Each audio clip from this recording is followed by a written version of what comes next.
Yang tadi pemirsa, tim SAR gabungan memperkirakan masih ada 59 santri yang diduga masih terjebak di dalam reruntuhan bangunan musola Ponpes Al-Kozini yang ambruk. Sementara itu korban meninggal yang berhasil dievakuasi yakni berjumlah 5 orang.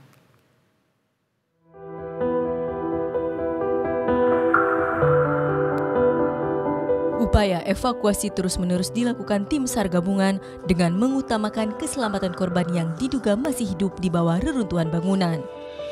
Diketahui dugaan sementara ada sekitar 165 santri yang menjadi korban insiden runtuhnya bangunan musola Pondok Pesantren Al-Kozini di Sidoarjo, Jawa Timur pada Senin sore lalu.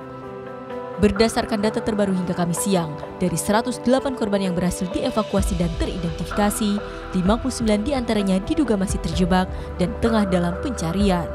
Adapun 72 santri yang selamat telah dipulangkan, sementara sisanya masih dirawat di rumah sakit. Para santri yang masih dirawat ini dengan berbagai kategori, mulai dari luka ringan, luka sedang, hingga luka berat. Satu santri bahkan harus dirujuk ke rumah sakit lainnya karena membutuhkan perawatan yang lebih maksimal. Diketahui berbagai upaya dilakukan tim SAR gabungan untuk bisa mengevakuasi para korban dengan selamat yang diduga masih terjebak di reruntuhan. Ratusan personel, alat berat, hingga peralatan canggih pun dikerahkan untuk bisa memperlancar proses evakuasi. Tim Liputan Berita 1. Dan untuk mengetahui bagaimana informasi terkini langsung dari lokasi TKP pemirsa, kita akan langsung bergabung dengan reporter Berita 1, Juan Guardiola, dan Rahmat Aminuddin yang melaporkan langsung dari lokasi.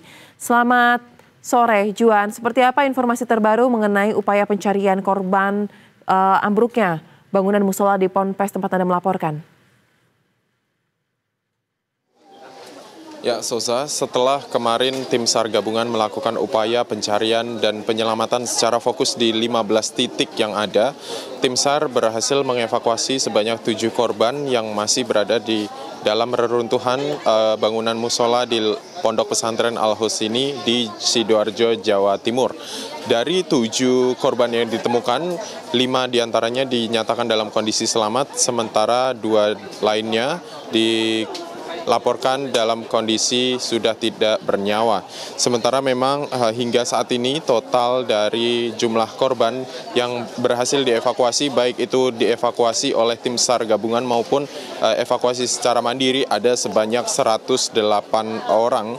Dan dari 108 orang tersebut, 103 korban ini dinyatakan dalam kondisi selamat dan telah dilarikan ke RS baik itu Siti Hajar maupun di RSUD Notopuro Sidoarjo, dan ada yang masih menjalani perawatan, sementara juga sebagian sudah KRS atau keluar rumah sakit.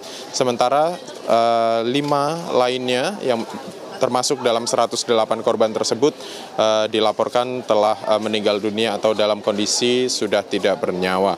Sementara itu hingga pagi tadi tim SAR gabungan ini masih terus melakukan upaya evakuasi, namun memang sudah tidak ditemukan tanda-tanda kehidupan di dalam reruntuhan bangunan tersebut.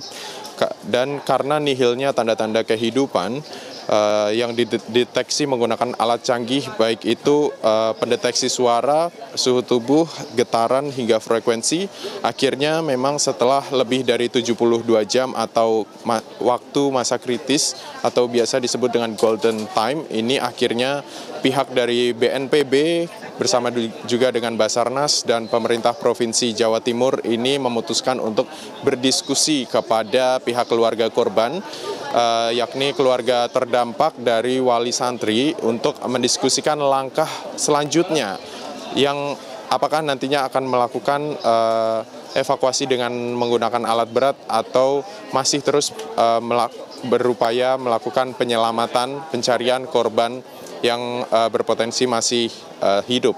Namun memang hasil dari diskusi tersebut, BNPB menyatakan bahwa seluruh korban ini setuju dengan langkah yang akan diambil, yakni menggunakan alat berat. Sementara demikian, Sosa. Baik, terima kasih rekan Juan Ardia dan juga juru kamera telah melaporkan langsung dari TKP. Selamat kembali bertugas, jaga keselamatan, jaga kesehatan. Pemirsa,